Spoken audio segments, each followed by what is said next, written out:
School and I were never able to get along. I always felt as if education was against me because no matter how hard I attempted to learn it, it always found a way to twist the concept around and confuse me.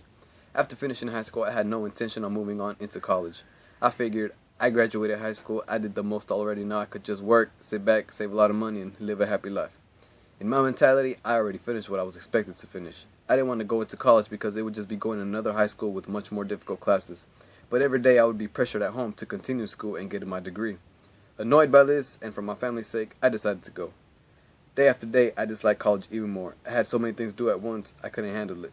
After the first semester was over, I gave up on it. It was too much for me. After working nonstop for about 6 months, my mom sat me down to talk. Seeing my tired face, she said, "I'm tired of seeing you do this to yourself. You say school isn't for you, but is this, working like a dog every day for only a minimum paid wage?" All I could do is just sit there with the guilt in my mind because everything she was telling me was the honest truth. Both of my parents were never able to finish school because they had to work at a young age to help my grandparents in Mexico. Seeing my dad struggle to pay our rent and my mom not even being able to find a job because she wasn't a citizen made me realize that I had it all. I have a family that had my back through it all and are willing to help me pay for my college and my classes and books, so why not continue?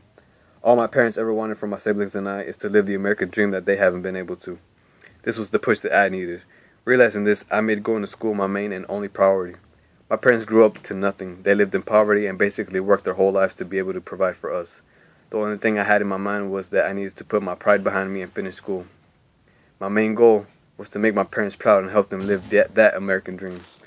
Without my parents' support, I wouldn't be where I am today.